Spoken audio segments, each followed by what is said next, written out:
Bem, amigo de Deus, eu sou o pastor Uriel, venho como ministro do Evangelho de Cristo, trazendo a você hoje uma introdução do tema batismo em águas, um tema muito caro para o corpo de Cristo, porque através do batismo muitas coisas se operam na vida do crente, daquela pessoa que está agora ingressando no reino de Deus.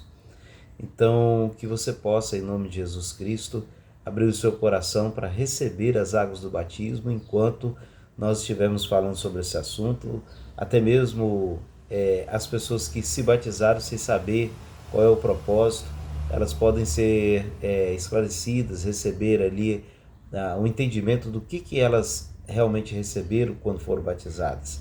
E a pessoa que ainda não é batizada, com certeza vai adquirir a fé para passar por esse ato que vai transformar a vida da pessoa em nome de Jesus Cristo, que vai ser um marco de separação entre uma velha criatura e uma nova criatura. Que você possa receber em nome de Jesus Cristo a instrução do Espírito Santo, enquanto nós vamos estudando as Escrituras Sagradas.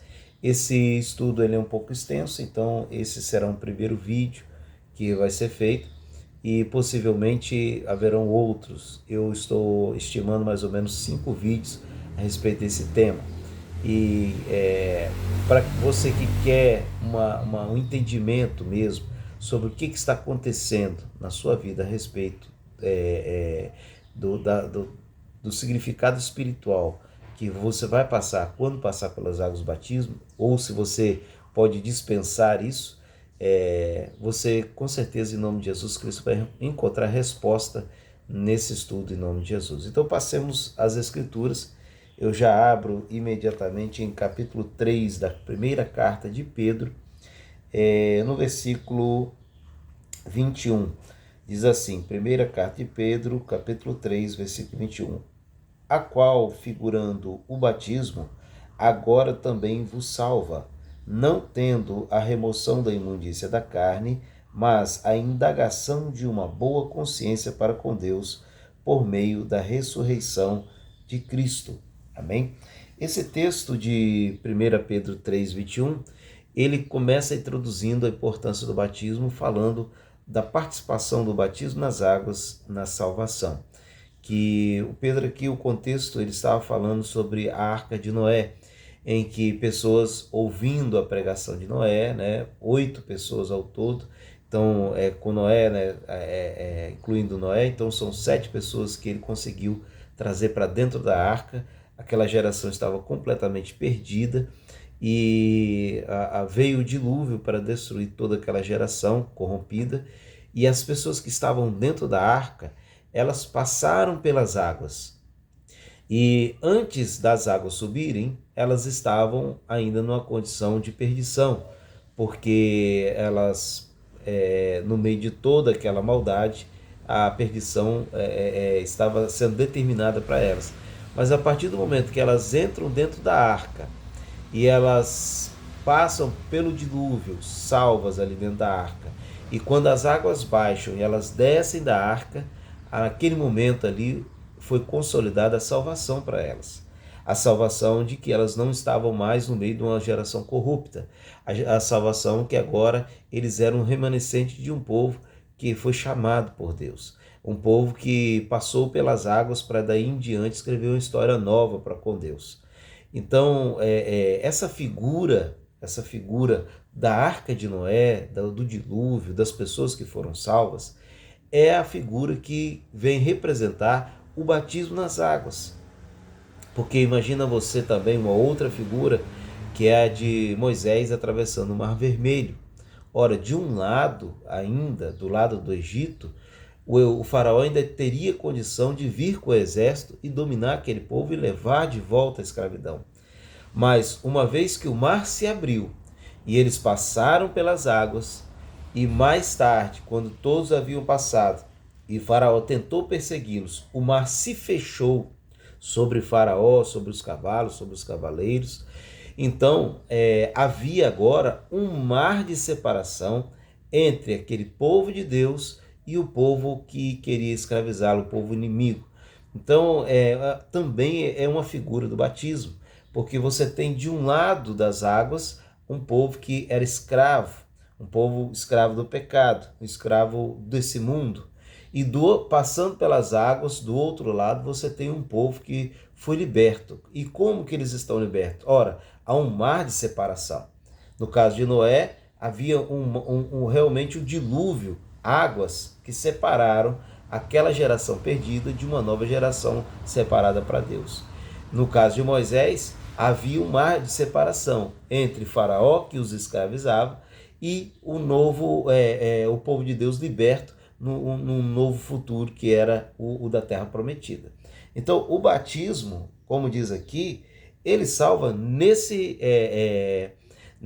nessa figura, que de um lado das águas, quando você estiver preparando para entrar nas águas do batismo, você talvez consagrou o seu corpo. Imagina aquela mãe, né, que consagrou a criança ainda no ventre da mãe aos espíritos malignos, né?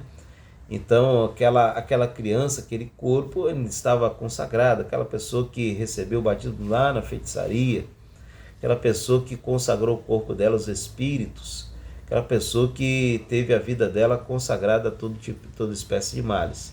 Então, até ali, até a borda da água, o corpo dela ainda estava nessa condição. Mas, quando ela passa pelas águas, quando o ministro de Deus a toma e interroga se ela está ali por livre vontade, por desejo de servir a Cristo, se ela quer abandonar a vida antiga e entrar para uma vida nova, quando o ministro de Deus faz essas perguntas, ela responde positivamente que Jesus é o Senhor da vida dela e que o salvou. Então o ministro vai mergulhar aquela pessoa nas águas e ela vai ficar completamente submersa. E quando o ministro trouxer ela de volta à superfície, então haverá a água de separação.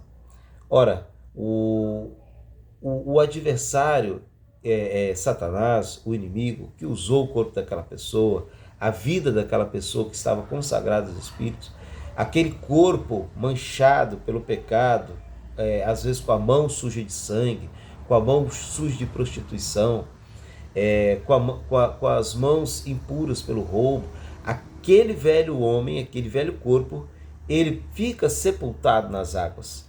E quando ele sai das águas, ele sai para andar em novidade de vida. Há um mar de separação.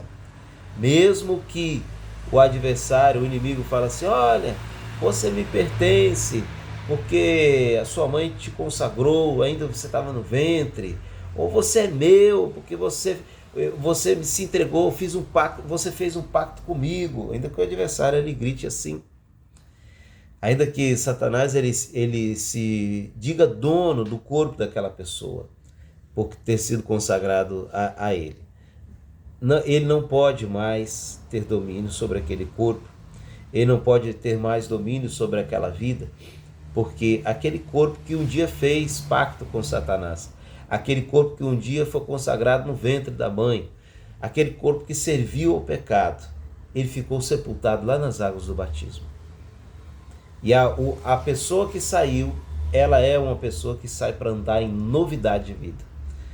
Ela teve os seus pecados lavados, ela teve o corpo dela agora, o velho corpo sepultado, e ela sai na semelhança de que Cristo ressuscitou dos mortos ao terceiro dia. Ela sai também como uma ressuscitada, alguém que ressuscitou agora para servir ao reino de Deus. Então, voltando ao texto, esse versículo maravilhoso, diz assim: a qual figurando o batismo, quer dizer, o que estava figurando o batismo? A arca de Noé, as águas, né?